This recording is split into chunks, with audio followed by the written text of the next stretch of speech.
주님의 은혜와 평화가 여러분 가운데 임하기를 빕니다. 6월은 6.25 전쟁을 되새기는 날이기에 여기저기에서 평화통일 강연회가 열리고 있습니다. 강연회마다 남북 평화의 길에 대해서 여러 가지 방향을 제시하지만 어느 나열에 불과할 때가 많다라고 느껴지기도 합니다. 한반도 평화에 무너진 근본적 원인을 성찰해 보면 풀뿌리 민주주의로 살아가고 있는 민초들에게 있지 않다라는 이야기인 것입니다. 그들은 주어진 삶을 성실하게 살아가기에 여념이 없습니다. 그들의 삶은 단순하고 아름답습니다. 이 세상은 언제나 욕망을 제하지 못하는 정치가들에 의해서 파괴되어 왔다라고 하는 것을 부인할 수가 없습니다. 국민의 이름을 일컫는 사람들을 바라볼 때마다 두렵습니다. 그들이 국민이라고 하는 이름을 일컬을 때마다 왠지 불안합니다.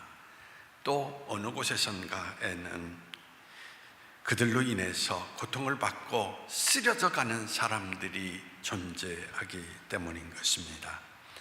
그리스도인으로 산다라고 하는 것은 이 땅의 모든 사람들을 나와 같이 여기고 사는 것입니다. 입술의 언어를 나열하는 그리스도인이 아닌 아무 말 없이 나눔과 섬김으로 사랑을 드러내며 살아가는 삶, 그것이 그리스도의 삶을 사는 사람의 모습인 것입니다. 저는 부디 바라기는 우리가 사랑, 평화, 입술로만 나열하지 말고 그 모든 것을 삶으로 살아내심으로 말미암아 평화의 길을 열어가는 여러분 모두가 되기를 원합니다. 어떤 납비가 닭 한 마리와 등불과 천막을 나귀에 싣고 여행을 떠났습니다. 해는 저물어 가는데 목적지가 보이지 않습니다. 닭을 나귀에 싣고 가는 목적은 새벽을 알려주기 때문에 였습니다. 납비는 길을 가다가 이제 가는 길을 멈추고 천막을 치고 밖에 나귀와 닭을 묶어두고 그는 천막 안에서 등불을 켜고 성경을 읽기 시작을 했습니다. 그런데 강한 바람이 불어와서 등대가 넘어지고 말았습니다. 그는 어쩔 수 없이 성경을 덮고 기도한 이후에 잠을 청하게 되었습니다. 아침이 다가왔을 때 그는 깨어나서 밖에 나왔을 때 그는 놀라움을 금치 못했습니다. 나귀는 쓰러져 있고 닭은 죽어 있었습니다. 간밤에 맹수들이 다가와서 나귀와 닭을 해쳤던 것입니다. 그런데 무엇보다도 그가 사방을 둘러볼 때에 그다지 먼 거리가 아닌 그곳에 자기의 목적지가 있음을 발견할 수가 있었습니다. 그는 그 마을로 찾아갔습니다. 그랬더니 간밤에 강도들이 습격해 와서 모든 사람들을 해치고 강탈해 가는 가운데에서 마을이 쑥대밭이 되어 있는 것을 발견할 수가 있었습니다. 그때 그는 하나님 앞에 무릎을 꿇고 감사를 드렸습니다. 만일 그의 거처에 등불이 꺼지지 않고 닭이나 나귀가 살아서 소리를 냈다면 틀림없이 나도 죽었을 텐데 이 세 가지를 미리 잃어버렸기 때문에 살아 있을 수 있다라는 것에 대해서 감사를 드렸던 것입니다. 이처럼 우리도 때로는 내 것을 가지고 신앙의 기초를 세우는 사람은 내 상황을 너무나 극대화할 가능성이 있습니다. 올바른 신앙이라고 하는 것은 하나님 안에서 나를 찾는 것입니다. 하나님이 우리의 신앙의 출발점이 되어야 된다라는 이야기인 것입니다. 그렇기 때문에 견고할 수 있으며 어떤 상황 속에서도 우리는 흔들리지 않고 감사할 수 있는 것입니다. 오늘 본문 5절을 보겠습니다. 돈을 사랑하지 말고 있는 바를 족한 줄로 알라. 그가 친히 말씀하시기를 내가 결코 너희를 버리지 아니하고 너희를 떠나지 아니하리라 하셨느니라. 이 말씀을 끊어서 보겠습니다. 돈을 사랑하지 말고 있는 바를 족한 줄로 알라. 그 이유가 무엇입니까? 거기에 덧붙인 말씀이 내가 결코 너희를 버리지 아니하고 너희를 떠나지 아니하리라. 왜 돈을 사랑하지 말라고 하십니까? 왜 우리가 있는 것으로 족하게 살라고 말씀하십니까? 여기에 가장 중요한 것은 하나님께서 친히 너희를 붙들어 주시며 너희와 함께 하시겠다라고 말씀하기 때문인 것입니다. 왜 우리가 돈을 사랑합니까? 돈이 우리에게 안정감을 주기 때문이 아닙니까? 세상을 살아가는데 돈이 없다라는 것이 얼마나 우리를 불안하게 만듭니까? 그런데 문제는 돈을 가져도 불안하다라는 것입니다. 돈은 없어도 불안하지만 있는 것을 또 잃을까 봐 불안하고 또 돈이 있어서 만족한 것이 아니라 더 가지지 못하기 때문에 늘 불만족스럽기 때문인 것입니다.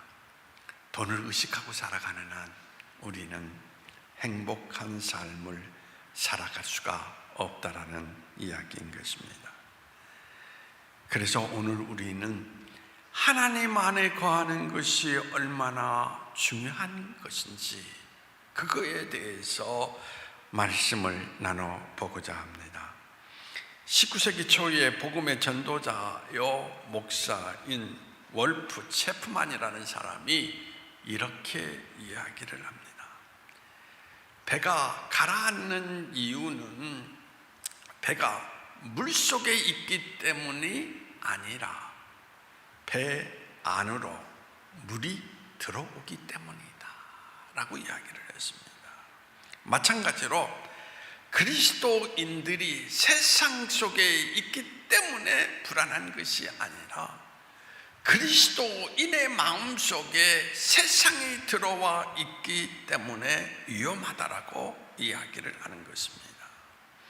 초대교회는 그들의 전략을 축복해 달라고 간구한 적이 없습니다.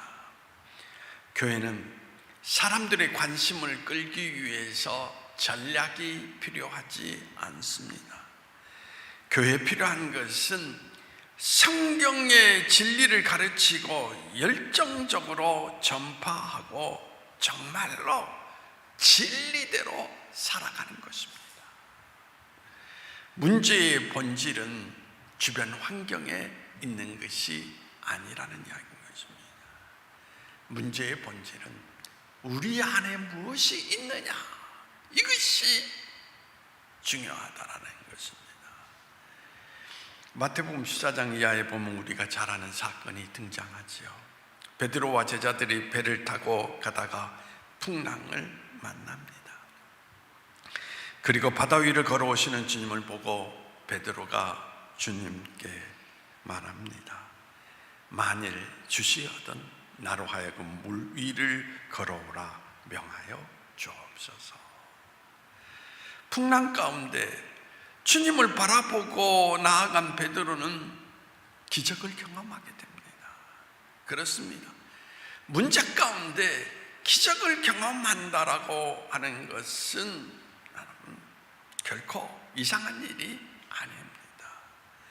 풍랑이 일어난다고 침몰하지도 않습니다.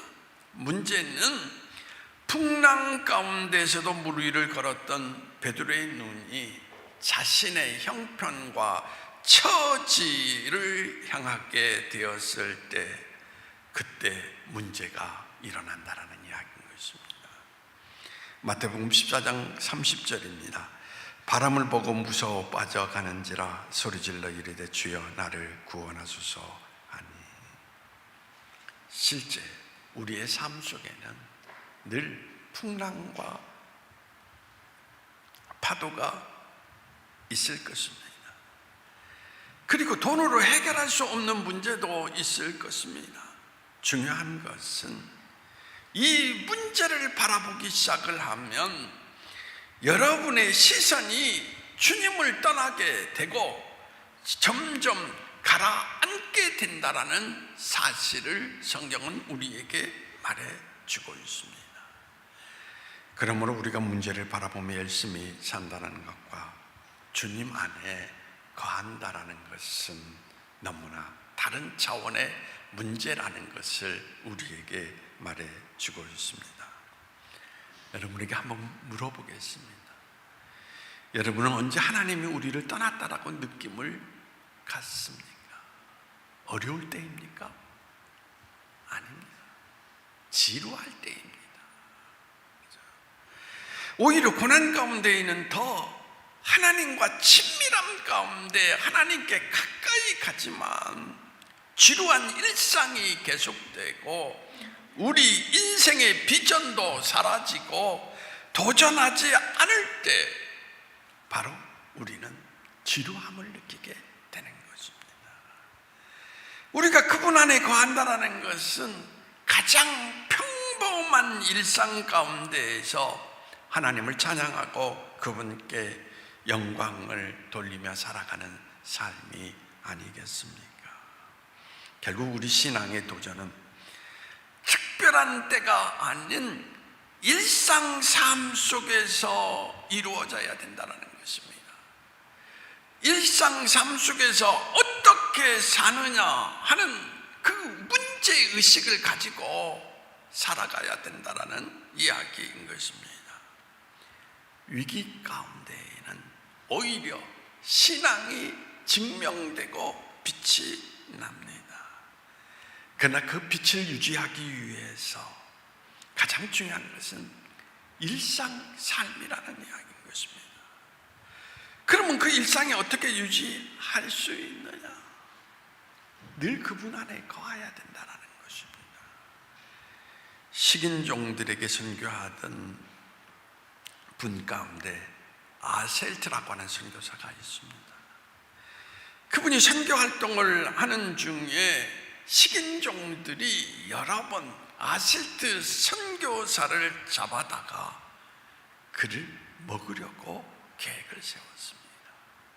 그래서 한밤중에 그의 처소를 습격해 갔는데 그때 놀라운 것은 그 집에 가까이 갔을 때에 창과 칼을 든 수많은 사람들이 그 집을 지키고 있었기 때문에 식인종들은 두려움에 떨며 돌아왔습니다. 그리고 또 다시 시도합니다. 또 마찬가지입니다. 그래서 낮이 밝은 대낮에 아셀트 선교사를 찾아가서 낮에는 아무도 보이지 않는데 밤이 되면 당신 집을 지키고 있는 수많은 사람이 보입니다. 그들이 누구입니까? 아셀트 선교사는 이렇게 이야기합니다. 아무도 지키는 자가 없습니다. 아닙니다. 우리는 당신을 잡아먹으려고 밤중에 당신 처소를 찾아왔습니다. 그때마다 분명히 수많은 사람들이 창과 칼을 들고 지키고 있었습니다. 아셀트 선교사는 그때 하나님 앞에 기도를 드립니다. 감사합니다. 쓸모없는 죄인을 버리지 아니하시고 지켜주셨음을 감사합니다. 저를 지켜주신 하나님의 은혜를 깨닫지 못하고 지키는 자가 없다라고 말했던 불신앙의 죄를 용서하옵소서. 아셀트 선교사는 순간적으로 회개와 감사의 기도를 드렸던 것입니다. 여러분, 하나님이 우리를 위하시면 무엇이 우리를 대적하리오라고 로마서에서 사도 바울이 말하지 않았습니까? 지금 여러분이 보이지 않아도 하나님은 여러분을 지키시는 하나님이시라는 것입니다.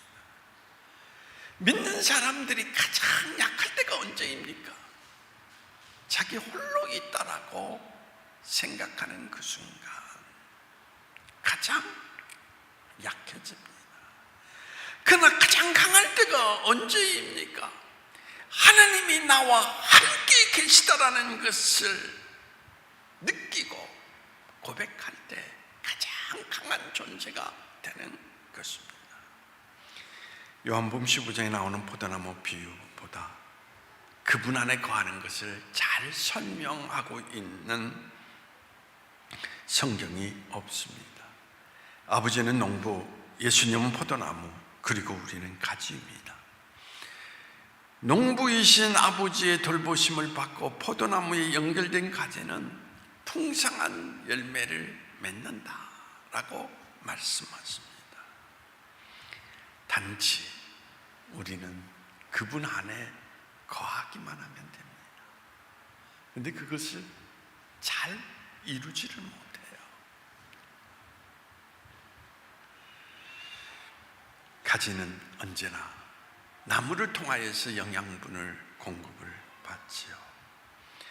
나뭇가지라 할 수 있는 일이라고 하는 것은 아무것도 없어요. 단지 나무에 연결되어 있으면 되는 것입니다. 문제는 포도나무 가지가 나무에 꺾여 있으면 아무것도 할 수가 없다는 것입니다. 나뭇가지가 영양분을 공급받지 못하기 때문인 것입니다. 그래서 여러분들에게 성경이 늘 강조하는 게 있죠. 주야로 하나님의 말씀을 묵상하라 라는 이야기인 것입니다. 바로 그 말씀 속에서 서로 연결고리가 되어서 하나님 안에 붙어있는 그러한 삶을 살아가게 되는 것입니다. 근데 그것조차 이루지 못한다면 여러분들이 지금 이 예배당에 일주일에 한 번 와서 예배를 드린다고 하나님 안에 거할 수 있겠습니까? 안 됩니다.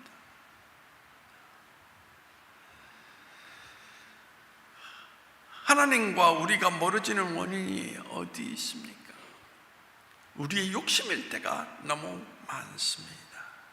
욕심이 우리 마음속에 들어오는 순간 하나님과 우리가 멀어진다는 것입니다. 야고보서 1장 15절에서 욕심이 잉태한 즉 죄를 낳고 죄가 장성한 즉 사망을 낳느니라고 말했으며, 골로새서 3장 5절 6절에 그러므로 땅에 있는 지체를 죽이라 곧 음란과 부정과 사욕과 악한 정욕과 탐심이니 탐심은 우상 숭배니라. 이것들로 말미암아 하나님의 진노가 임하니라 말씀하십니다. 욕심의 가장 큰 문제는 하나님과 연결되어 있는 생명력을 끊어버린다라는 이야기인 것입니다. 나뭇가지가 나무에서 떨어져 있을 때 표시는 바로 나지 않지만 서서히 말라 죽는 특징이 있습니다. 결국에는 그것을 꺾어서 누군가 불에 던지게 되는 것입니다. 하나님의 안에 거하는데 하나의 장애가 되는 것은 불신앙 때문에 순종하지 못하는 것입니다. 오늘 본문 6절을 보십시오. 그러므로 우리가 담대히 말하되 주는 나를 돕는 이시니 내가 무서워하지 아니하겠노라. 사람이 내게 어찌하리요 하느라. 신앙이라는 것은 선포입니다. 이 세상 살면서 돈을 의지하지 않을 수 있는 것은 그분을 믿는 믿음이 있기 때문인 것입니다. 하나님이 우리를 도우실 것이라는 것, 포도나무에서 끊임없이 양분이 공급되는 것을 믿기 때문인 것입니다. 우리가 순종할 수 있는 것은 두려움을 극복할 때 순종할 수 있는 것입니다. 두려운데 어떻게 순종할 수 있습니까? 우리를 도우시는 분에 대한 믿음이 없는데 어떻게 내가 잡은 손을 놓을 수가 있겠습니까? 성경은 왜 우리에게 기도하라고 하십니까? 하나님은 필요를 다 아시는 분인데 기도할 수 있는데 왜 걱정하십니까? 기도해보지 않고는 그 이유를 우리가 알 수가 없어요. 성경은 왜 우리에게 범사에 감사하라, 왜 봉사하라 하는지, 왜 복음을 전하라 하는지 지금은 이해하지 못할 것이 참 많습니다. 이 모든 것을 순종하기에 너무 두려움이 많기 때문인 것입니다. 그런데 여러분, 중요한 것은 여러분이 성경을 100번 통독을 한다고 그 모든 것을 경험할 수 있습니까? 아닙니다. 성경대로 살아봐야 그 말씀을 여러분 삶 속에서 느낄 수가 있는 것입니다. 순종하지 않고는 절대 경험할 수가 없다는 것입니다. 오늘 기독교인들이 왜 이렇게 약합니까? 다른 게 아니에요. 귀로 듣고 입술로 나열하지만 그대로 살아갈 용기가 없기 때문에 나의 삶의 자리 가운데 지금도 함께 하시는 그 하나님의 크신 그 믿음을 소유하지 못하기 때문에 늘 세상을 만나면 무너지고 쓰러져 가는 것입니다. 순종하지 않고는 어떤 역사도 만날 수가 없다라는 것입니다. 오늘 말씀 보니까 무서워하지 말라라고 이야기를 합니다. 어떻게 무서워하지 않을 수 있습니까? 우리에게서 하나님이 절대적으로 떠나지 않는다라는 확신이 있을 때 그때 우리는 무서움을 극복할 수가 있는 것입니다. 무서움은 하나님을 바라보지 못하고 우리가 문제에 집중할 때 항상 그 문제가 우리 삶 전체에 밀려오는 것을 우리는 느끼면서 두려움 속에 빠지는 것입니다. 이스라엘 백성이 골리앗을 보고 두려워했던 것은 바로 그들의 눈 씨앗 속에 덩치 큰 사람이 보였기 때문인 것입니다. 이스라엘 백성이 약속의 땅 가나안을 앞에 두고 그 땅을 차지할 수 없으리라고 생각한 것은 그 땅의 거민은 장대하고 자기들은 메뚜기 같이 보였기 때문이었던 것입니다. 여러분, 하나님은 지금도 여러분과 함께 하십니다. 문제를 바라보지 마십시오. 문제를 이길 힘을 허락하시는 하나님을 바라보십시오. 여러분, 아들을 십자가에 내어주기까지 우리를 사랑하신 분이 아니십니까? 그분의 말씀과 약속을 믿고 따라 살아가 보십시오. 말씀을 따라 살아가면 반드시 그 약속 속에 우리에게 말씀하신 결실을 우리가 만나게 되는 것입니다. 믿지 않고 자꾸 의심하는 불신앙을 가지면 주님이 우리와 함께 할 수가 없는 것입니다. 히브리서 11장 6절 말씀입니다. 믿음이 없이는 하나님을 기쁘시게 하지 못하나니 하나님께 나아가는 자는 반드시 그가 계신 것과 또한 그가 자기를 찾는 이들에게 상 주심을 믿어야 할지니라. 이 말씀 붙들고 오늘의 삶을 살아내시는 여러분 모두가 되기를 원합니다. 기도하시겠습니다.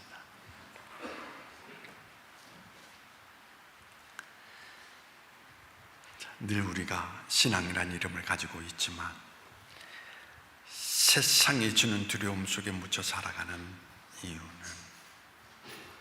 내 인생은 나 홀로야 라고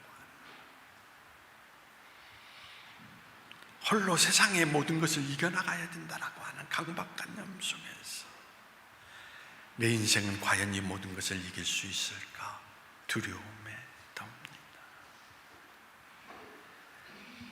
그러나 성경을 통하여서 하나님은 말씀하십니다. 나는 너와 함께하는 하나님이야. 나는 너를 지키시는 하나님이야. 나는 너를 돕는 하나님이야. 나는 너의 인생을 인도하시는 하나님이야. 결코 너를 떠나지도 버리지도 아니하리라고 말씀하십니다. 이제 세상을 바라봤던 시선 속에서 나와 함께 하시는 하나님을 바라볼 수 있는 믿음의 눈을 열게 하여 주시어서 이 세상 어떤 삶의 자리 가운데에도 그 하나님으로 인하여 모든 것을 극복할 수 있는 우리 인생이 될 수 있도록 우리의 믿음의 눈을 열어주시기를 원하오며 나사렛 예수님의 이름으로 기도하옵나이다. 아멘.